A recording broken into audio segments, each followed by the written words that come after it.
Oh, you hate NATO. You're bad. Okay, I'm bad. Why again should we give money to NATO?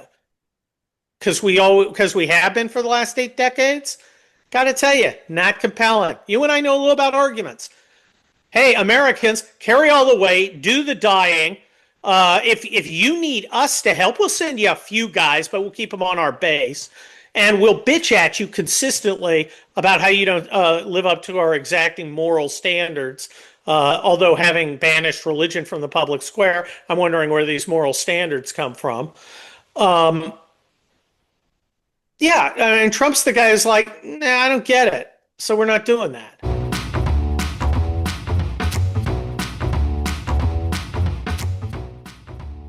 Hey, Culminators, thank you once again for joining us on the program.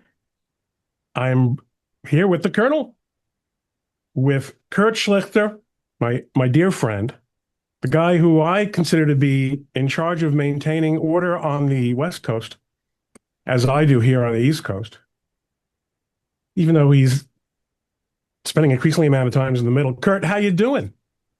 Doing great. Just not practicing law. That's fun. You you will always be a lawyer, though. Oh yeah, I still got my ticket in 3 jurisdictions. No, but it's still who you if it's still who you are. Yeah, It's the way you approach problem solving and analyzing things. And yet you write these books. I see you've got two behind you, one over each shoulder. What's going on? that's These People's Republic. That's the ninth in the People's Republic series that Panama read. Nine Kelly Turnbull action novels. Conservatives sold a bunch of them. It's unbelievable. Can you The imagine? response. Um, and I've got I have some other books. I got one coming out in October for Arc Press called American Warlord. That should be a lot of fun. Incredible. Incredible. I'm gonna have to start catching up with you. I'll have 16 books by the end of the year. Who's like, Isn't that weird? when Hollywood catches up to the Kelly Turnbull stuff, It'll never happen, and I'll tell you why. it's conservative. Yeah, but we made a mistake early on around the Tea Party time. We assumed we had kind of an economic determinism model. We thought when they see all the money sitting on the table, they're going to jump at it. And eventually people are going to jump on. And some people have kind of done it, but no majors have. But we were wrong.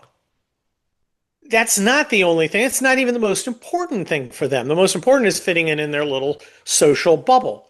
I mean, if some regular producer made the Kelly Turnbull novels, unabashedly conservative, pro-American, pro-family, pro-faith, pro-flag, pro-gun, he would be shunned. Right. And as we've seen, the cost of failure, it's hard to distinguish between where you're going to get paid more for a success or for a failure in Hollywood.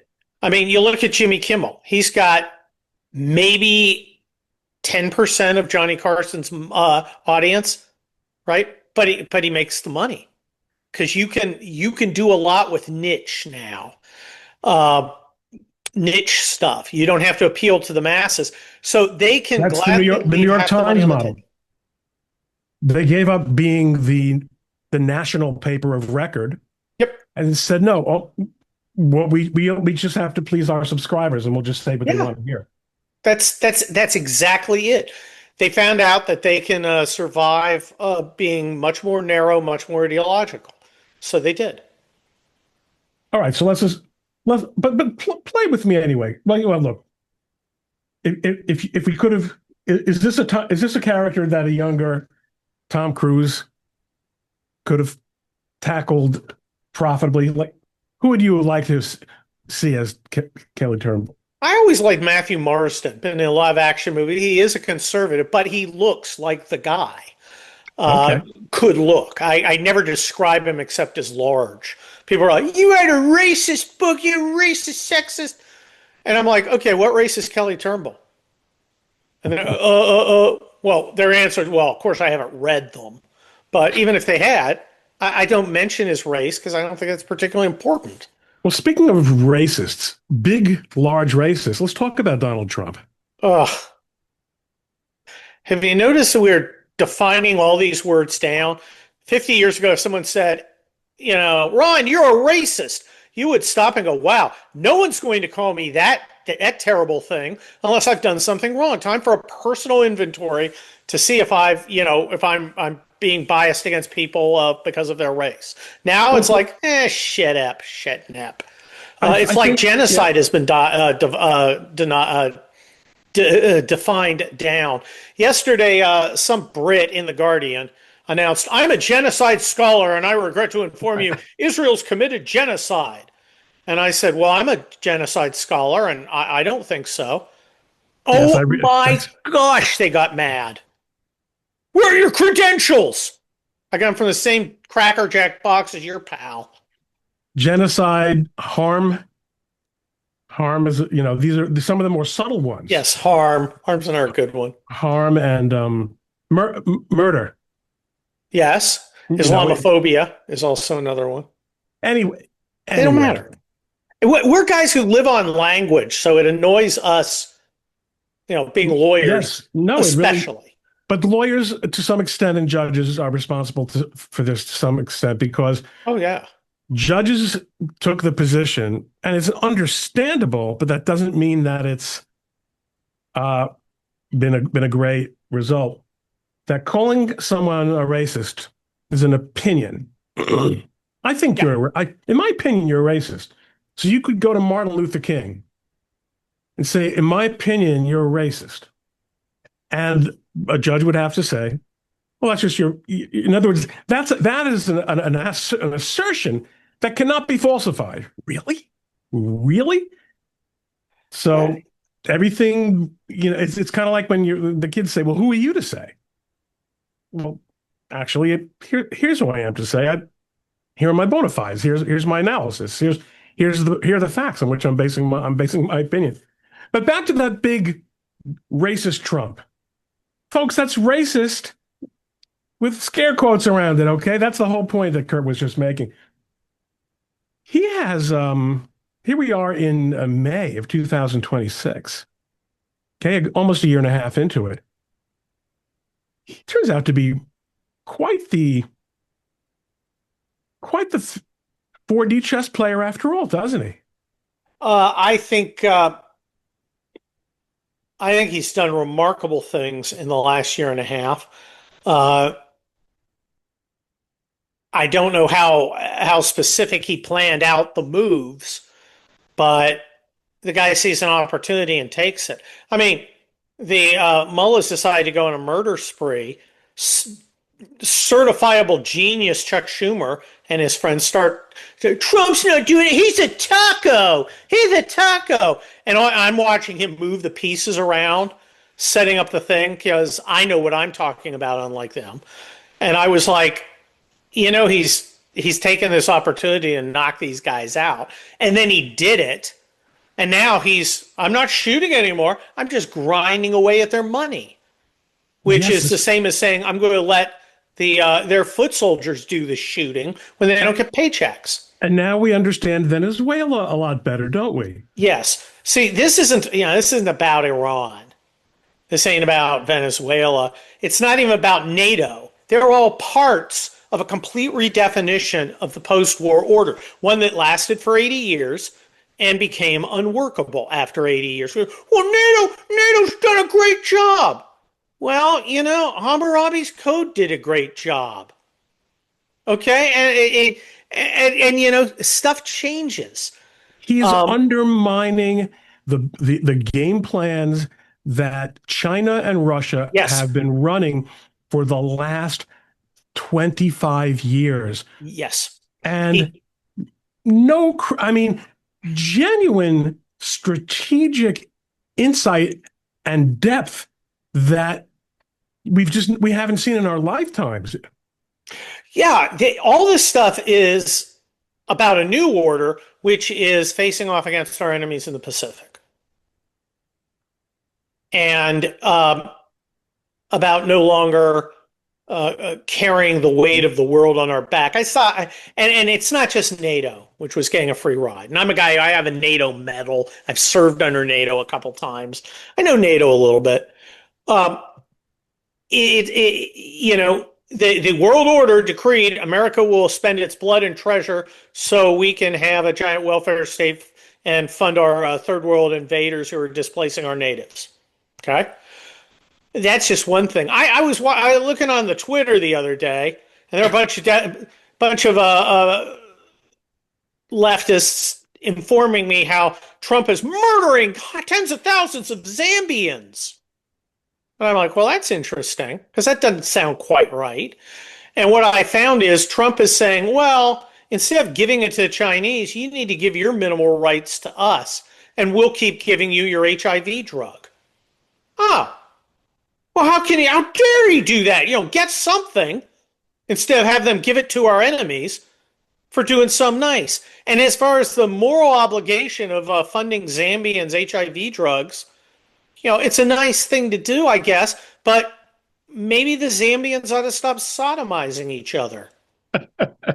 I'm just, I mean, just throwing that out there. I'm just putting it out there. Here's an idea.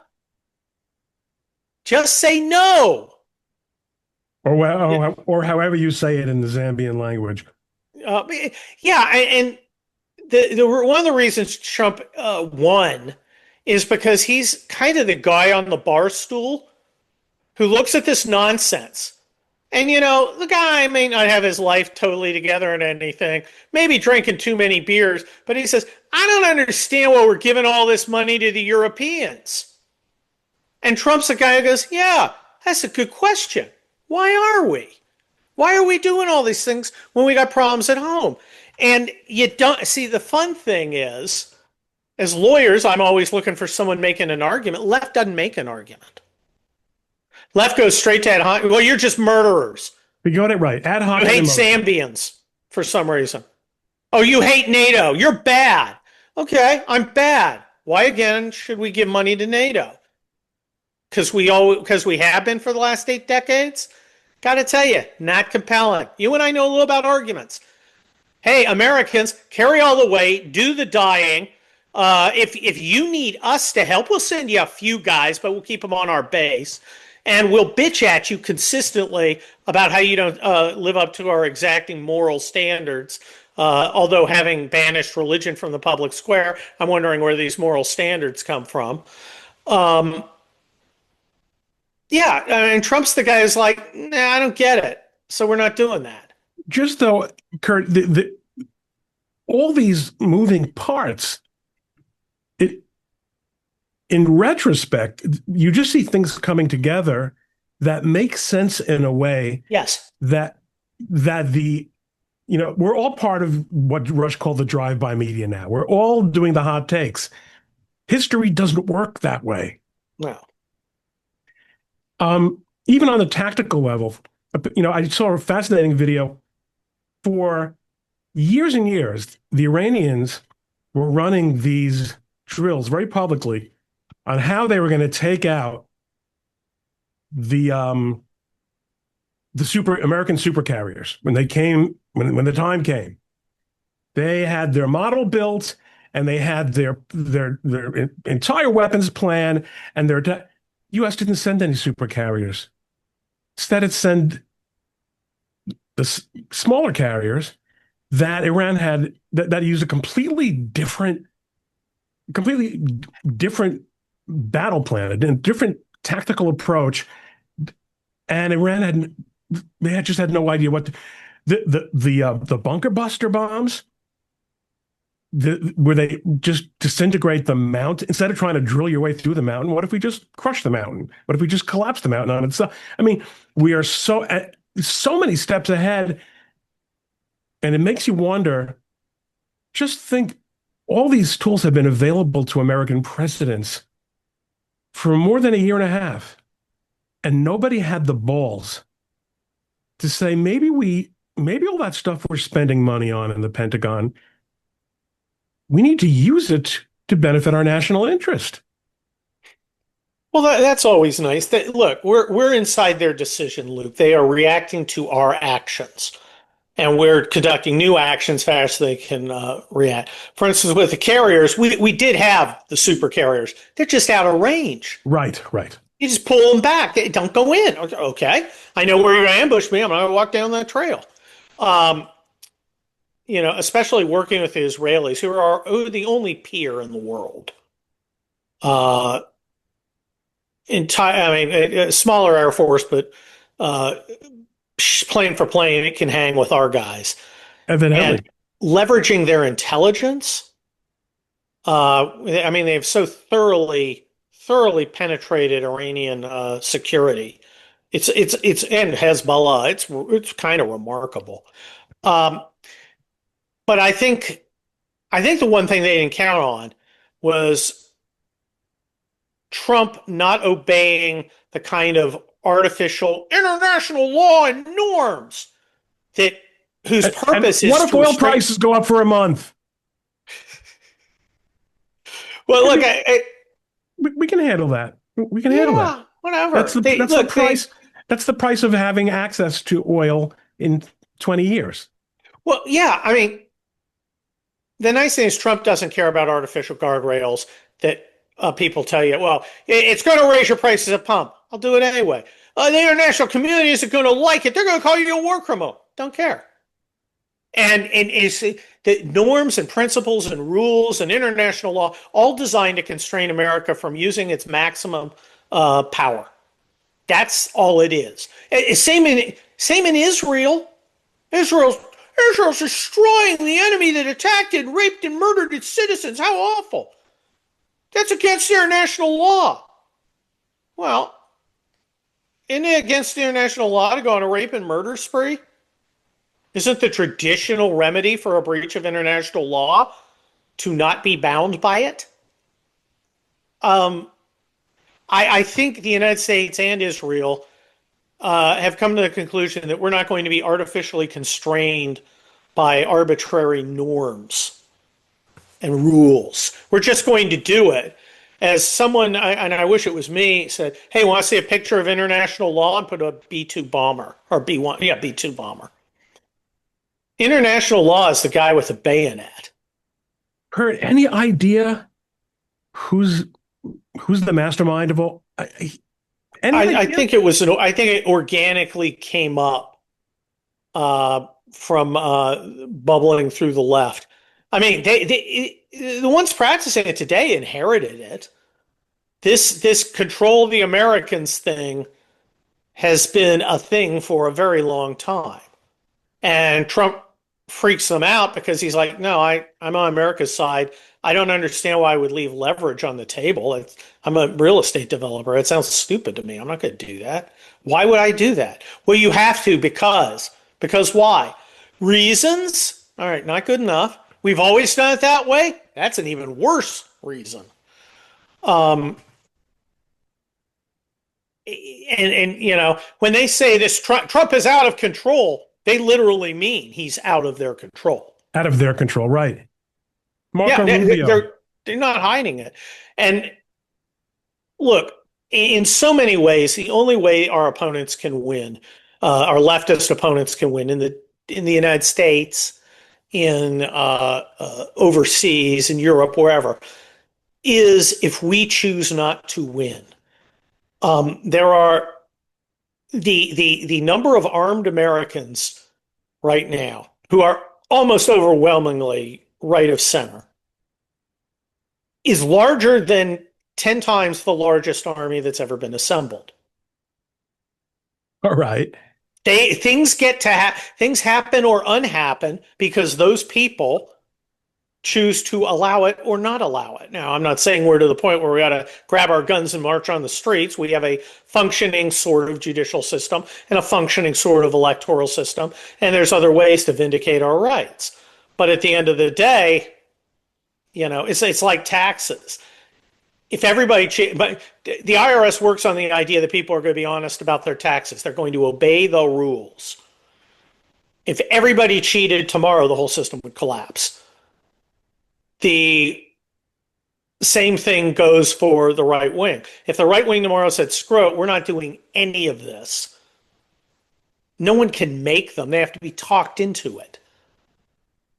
So it's a matter of will. It's a matter of political will. Yes. No, that's exactly it. I'd say Why? Triumph of the Will, but that's more of a Graham Plattner vibe. Right. So that's not a terrible segue to this question of we see every supposed moral standard that the left tries to impose on us is meaningless to it. Women's rights, Islam, no problem. Anti-Semitism, Totenkopf tattoo, no problem. It's never the thing they say it is. And I think people are not, you and I knew this a long time ago. We knew how full of crap they were. Normal people are starting to see stuff like this and go, this doesn't add up. And I think they've got a guy who's pretty close to the people.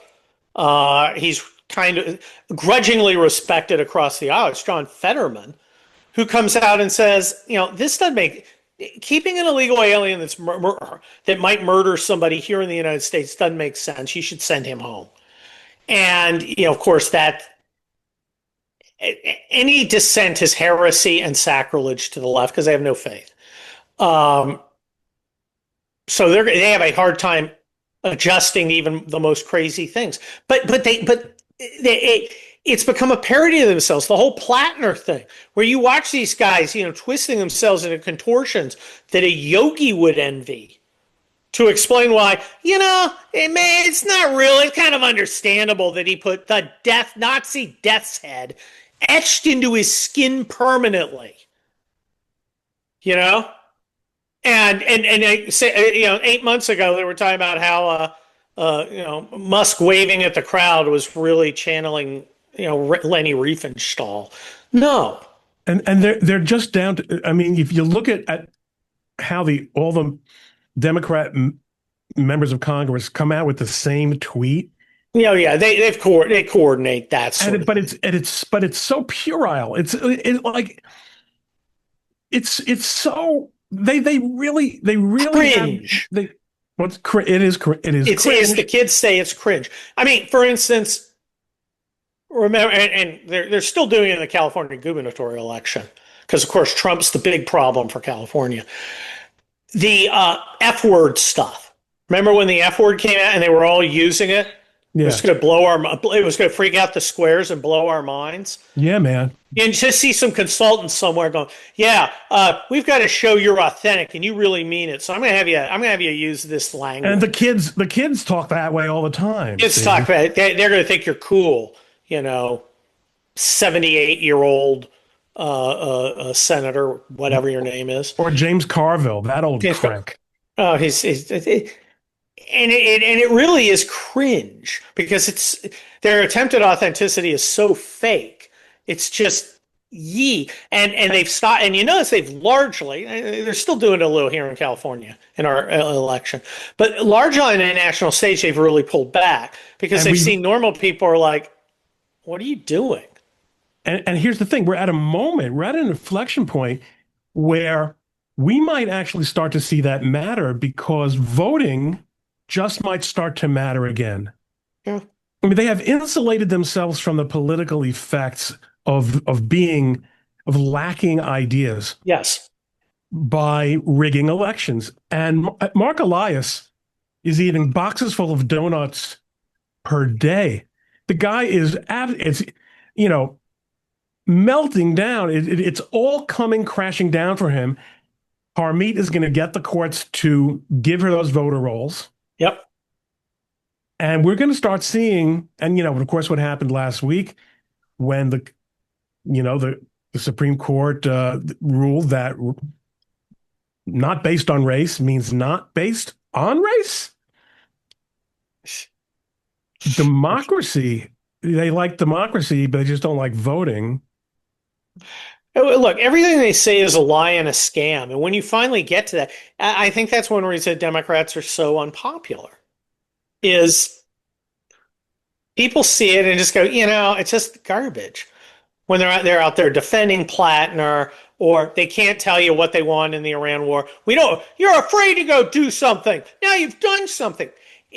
People understand. People get a sense where, heads I win, tails you lose. And that may work for a while, but normal people will be like, these guys are just clowns. Basically, it's going to be the teachers' unions Yeah, and the fixers in the Democratic Party and yeah. funding the Democratic Party. Um, it's an incredible opportunity for conservatives. Do you think J.D. Vance is the guy to take the handoff? Is he doing everything right? I'm not sure. Me I neither. think right now he's the favorite son, but there are a lot of people who like Rubio. And we've got some other good guys on the bench, like DeSantis is out there. I don't think he'll run. Um, you know, I thought JD was a shoe-in before. I'm not so sure now. And I I don't don't think think it's he's so handled much what The he's Tucker done. Carlson stuff very well, frankly. Yeah, Um, I'm prejudiced, but yeah, I mean, I just, I just don't know. Um, I no, don't you think, one doesn't I don't know. think I think he's cutting off the Tucker Carlson types. You don't see them together anymore. Um, Carlson is making it a lot easier. I mean, well, yeah, he's certainly. I mean, he's gone. I think there's a mental problem there. oh yeah, he I guess switch some has been sort of. flipped. It doesn't make sense.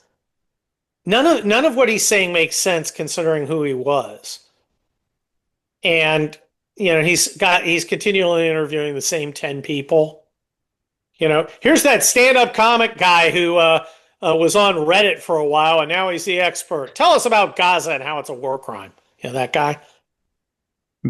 It's all the same. It's just tiresome, and I'm not sure who's really paying attention. But who's but are yeah? I'd like to know who's paying. Forget about attention. Tucker Carlson has been a very wealthy man for a very long time. Yeah, So I don't believe checks from Qatar. I mean, again, I don't know what it's like to be wealthy, but I would imagine that that's not going to be what makes a difference. And I do think that as I think he flipped a circuit breaker. But Megyn Kelly, that I mean, look, she's been through the revolving door more than once, but boy, did she buy in? I mean, there's someone who we just completely lost to the conservative movement, and yet is trying to wear the mantle of it. Am I putting you in a tough position? Is this someone you hang out with? no, no. I've never been on her show. I've never been on Carlson. I've been on his Fox show. No, I'm just kind of tired of the nonsense. I mean, I don't think Megyn Kelly's thought deeply about this stuff. Uh, and part of it's because she's friends with some of these people, but she's friends with Ben Shapiro too. So I I'm don't not think sure. they're necessarily so friendly I anymore. don't think so either. I mean, I certainly don't respond well when somebody demands that I repudiate a friend of mine, even when my friend is asking, That's a like, really, sure. that's a really, really important point that I think a lot, it is easy to miss. And I was justifying, forget about Megan, but certainly giving JD a tremendous amount of slack on that and the Tucker Carlson stuff is saying, he, I get, well, I think in many ways JD is a new wave Republican. He really separates himself from the apparatus, in a way different from how Trump has done it, but definitely a refreshing way. Um, and one of the things I think he's smart to do is to not play the denunciation game. Yeah. You don't get a reward for denouncing people. Your enemies don't accept it, and your allies go, "Oh, am I next?" So I get that. I'm just not sure of how voters are going to react to him. I think they may be ready for. He may give off the impression of being more more of the Trump tsunami of change, which I think some normal people are getting afraid of. I think Marco Rubio seems more like a appears. I don't think he actually is more like a calm regular Republican. In other words, after even as much as there might be a lot of visceral approval of what Trump has done, there could be an appetite for let's have a kind of a normal professional politician Yeah, as that's president. that's exactly it. He Rubio has demonstrated basic competence, which most of Well, these guys. more, but I mean, I actually tried to jump into this earlier. Who knew that he Yeah, was? who I knew? mean, He's he, done a lot growing up since he fell in with the amnesty crowd. yes, he has, hasn't he? Yeah, he got burned and he learned, and okay, you've done your time in the wilderness. You can come out now. Uh, I think look, if you're voting for JD, you're voting for 4 more years of the kind of Trump political warfare. The thing is, Rubio's going to draw the same fire, but people can kind of tell themselves he won't. I mean, Remember, one thing, Rubio will be Hitler as soon as he gets sworn in. they're all Uh, Hitler. Yeah, sure. JD's already Hitler to them. JD's foreign policy is kind of vague. I think he is. He's one of those guys. He was in the Iraq War. He saw the idiocy there, and he saw how badly it was led. Um, so I think it's understandable why he is suspicious of the use of American power. Trump is not suspicious of the use of American power because he sees the soldiers, and they're incredible, and they really are. And he thinks that's cool, and he's a Jacksonian. His objection was not war. His objection was forever wars. Wars where we keep fighting and don't use our power to win. Trump's all about using our power. Why would you drag out Afghanistan for 20 years? They're over there. Go kill them until they make a deal. And that make a deal part with Trump is why he is so much. I got to tell you, people overseas, people here, you don't like Trump, wait till you see what might come after him. Because that's going to be somebody who's not in the mood to deal. He's in the mood to destroy. But what are you getting at? Like, who do you think of that way? Well, certainly JD. I think Really? uh, I think Destroy Ruby, what? Destroy what? uh, his The Democrats. institutional and foreign policy enemies. Um, Interesting. I think JD is more reluctant to use military force, but I don't. I mean, remember, this is guy. He's a Scots Irish guy. He likes to fight, and he doesn't mind. He just doesn't want to do it stupidly. Uh, there. I don't know what his view on Iran is personally. He's always going to support the president in public. Uh, it is possible he doesn't. He argued against the war. Um, I think that he. But Kurt, let me just stop you there. You made a point at the beginning of our conversation that Iran, the Iran is not about Iran. No, Iran is the linchpin in a bigger fight, which is why I think when he sees that, if he sees that, he may be more willing to be aggressive. What's happening is all the allies of China are getting taken out. All their sources of oil are getting taken out. You know, when America blocks off China's oil, America's got China by its throat. And I think that's what Trump wants to get with a new administration in Iran. He's not looking for nice people, could be a general. Right, just like in Venezuela. Yeah. Oh, you used to be Like, vice president for him? yeah. Let me suggest to you a different way of governing, and you get to keep your job and your head. Oh, boy. Yes. Sí, señor, me gusta mucho. Yeah. Look, he's really changing. I mean, the Cuba, this thing's been going on since before I was born. That's going to change. And the changes are good. But to do them, you have to be aggressive. And I hope JD understands that. But, all these, the way America relates to the world and the way America relates to itself internally are not going to go on like the way they did for the last 80 years. And we're seeing that here with this, was it massive warfare or whatever, Hakeem Jeffries, after taking a break from his MIT particle physics research, decided to uh, say maximum war. First of all, it's not maximum warfare. Maximum warfare, you head down to Gettysburg. What you're doing is political. You're making a decision to act as if it's illegitimate for the winners of the election to exercise any power at all. You will do anything you can to obstruct it. And to what end? Do you think that eventually we're going to go, we've got the power, won the election, but we better do what the Democrats say, or they're going to get on and send a mighty blast of profanity littered tweets at us? Is there anything you think the administration is holding back from? I mean, why do you suppose there's been no pressure to? I'm like, that's foolish of me. I can't say there's been no pressure. Clearly, there's been a political decision not to make a fuss at the White House over the fact that Thune has made it impossible for Trump to make recess appointments. Well, I think Thune may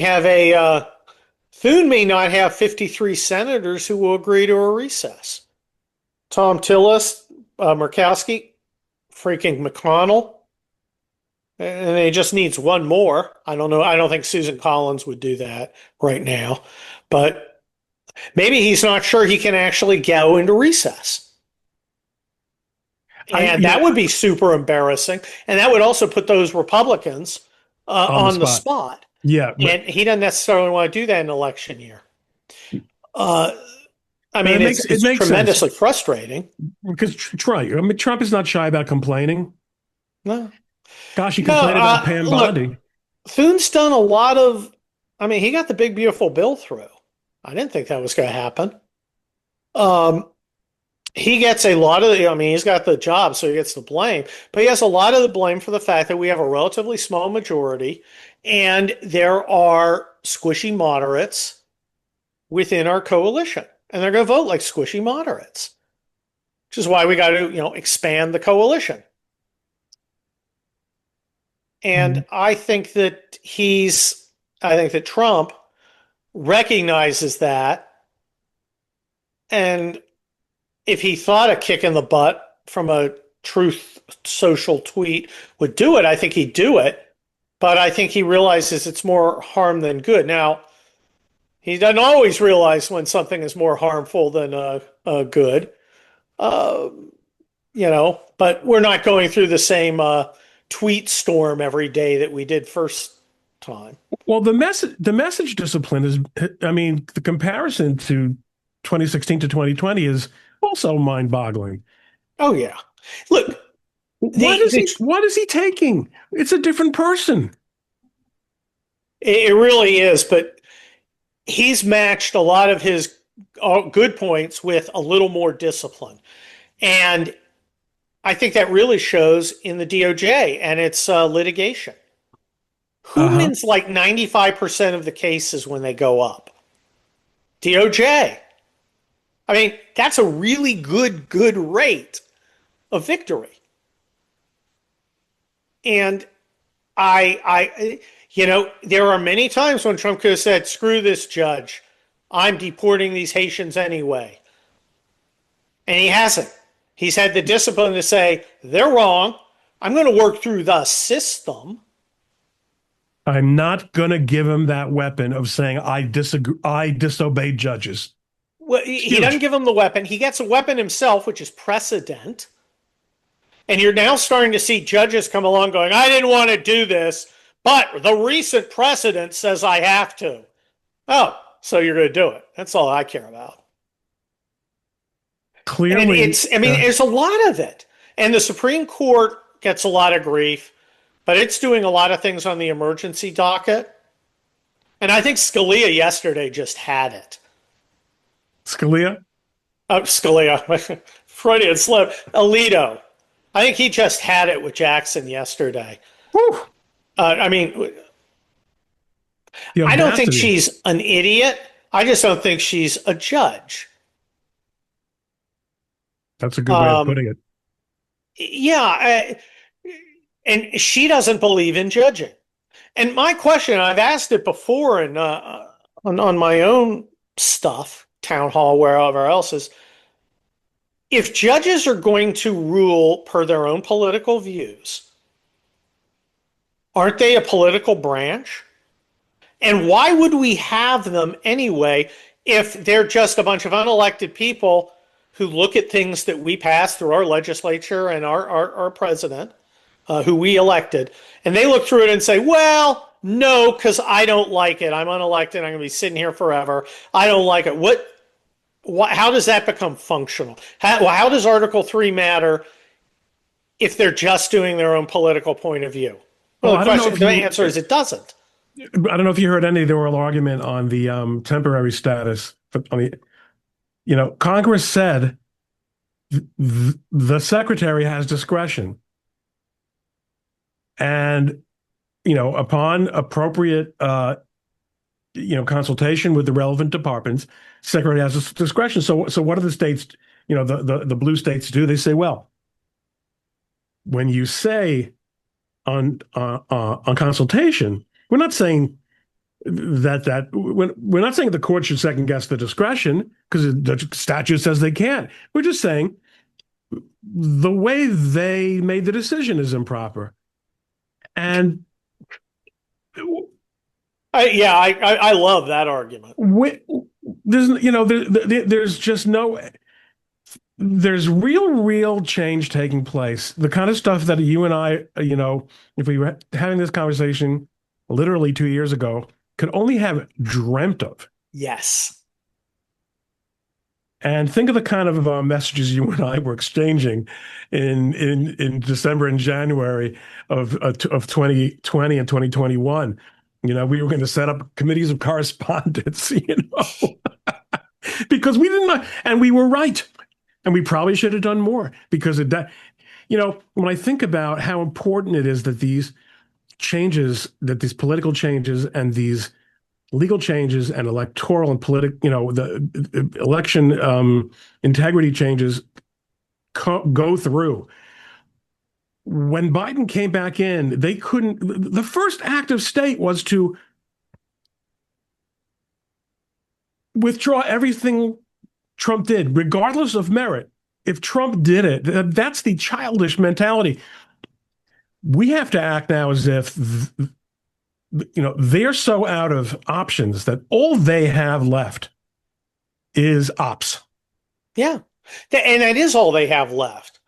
They're not going to win through the courts, except temporarily.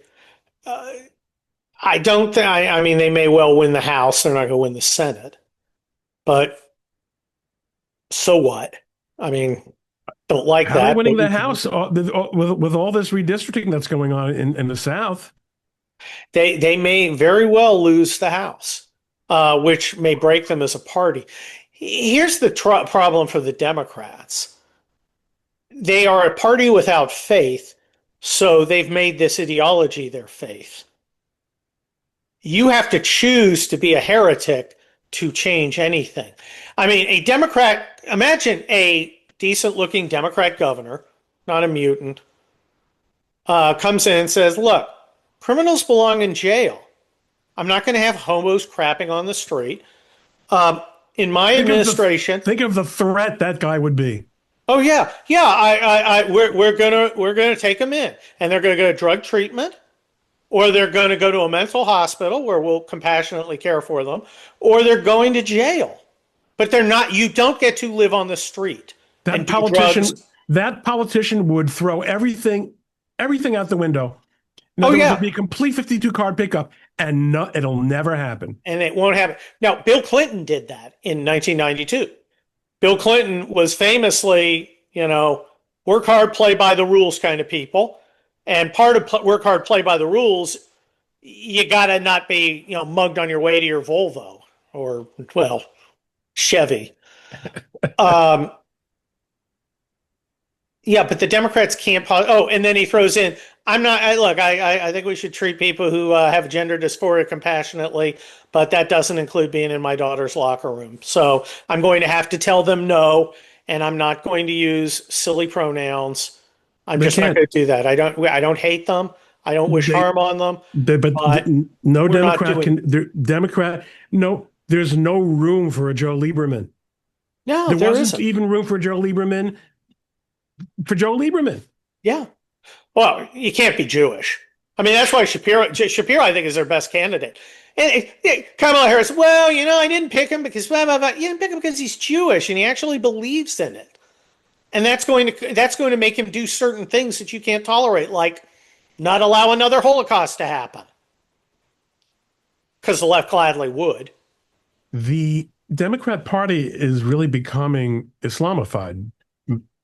They have decided to trade essentially black men and Jewish voters, uh, except extreme leftist ones, for transsexuals and Muslims. But you mentioned black men and moderation uh, with growing the coalition on the Republican Yeah, side. I think the Voting Rights Act decision is an incredible opportunity for the Republican Party because they will now Republican candidates will no longer be able to write off yeah. black votes because they're being ghettoized into a gerrymandered district. You're going to have to earn votes from everyone. That's true. That's true. That's You're going to have to appeal to people you've never appealed to before. And I don't think that's bad, but it can't be catering. It can't be like, well, we're gonna. I know a lot of you guys have a record. We're gonna make a law to make it so no one gets to see your criminal record. No, but how about, hey, we're gonna make it easier for you to have a job and to be with your family and to do all those other good things. All but also, right. and maybe that makes it okay for the black middle class and the church going Baptist ladies. The Oh, they're soul. never going to change. They're never going to change. They're never going to vote Republican. They're never going to vote Republican. You don't think Give them a so? couple. You're going to need a generation or two, and you're going to have a Republican. Uh, well, I mean, look, if you're a black church woman, being a Democrat is in your genes. Well, that's They're, true of the. That's just like the Jews. that's just like the Jews, but it can change. It was just like the Southerners. And eventually they said, and now I think Jewish voters are probably taking a good look, going, they'd murder me and my whole family if they had the chance, and then they'd celebrate it. Huh? Perhaps I need to rethink a little more. Um, And Coalitions do change, but it takes time. Took generations in the South, but also points. You don't have to capture the whole black vote or the whole Jewish vote. right? You just need to move 5 or 10% of that, and all of a sudden, that's a difference maker. Yes, And people don't appreciate that point. it is, and certainly has happened with Hispanics. Trump got a lot of Hispanic votes. Um, I guess the real problem at this point is the chicks. oh yeah, young women, The women in especially this white country are women. out of their mind. Yeah, And they're your wife stupid and isn't going they're to be able to loud. tell you why this is happening because she's a liberty loving immigrant from a communist country. So she can't. I don't imagine she has any insight into this. Maybe. Yeah, she gets tired of these crazies. Uh, they they strongly and fervently believe in, I guess, their politics because they don't have anything else. And their dogs. They most of them don't. It's a single woman by definition, but the single women, a lot of them are pathological. A lot of them are. They've gotten so many weird messages from our society uh, about everything that in the long run are just destructive. I mean, hey, get your career as a middle management at Faceless Corp. You're working in the HR department. Work on your career. And then they're like 39. They've got no Wait, man. forget about Faceless Corporation. Find a nice nonprofit funded by USAID. Oh, yeah. They'll pay you 230, 240. Yeah. Yeah. Now, isn't it funny? She's like, I can't believe it. I was getting $250,000 a year. Then I lose my job in the private sector, and the most I can get is 19,000. Isn't that terrible? And I'm like, no, that really gives me important information. Should give you important information if only you were worth more than $19 an hour and could define it or divine it. I mean, it's so ridiculous that you just. But yeah, the gravy train for of the NGOs and the NGO adjacent has to be derailed, and I think it's going to with a combination of budget cuts and investigations. I do like when you have judges saying, "No, you can't continue to investigate this organization." So that was interesting. Are there any other Article 2 responsibilities you'd like to take for yourself? How about Judge? We're bringing a lawsuit to prevent the FBI from holding on to that evidence because it's the personal property of the clerk of Fulton County. Well, that's an interesting argument. Well, it didn't work even in Arizona. Kurt, we could go on all day. I think we could. It's been an incredible simulation of reality as usual. Thank you for culminating with me this fine day. Thanks for having me. I appreciate it. A real pleasure, and let me know next time you're in town. I will do so. Adios. See ya.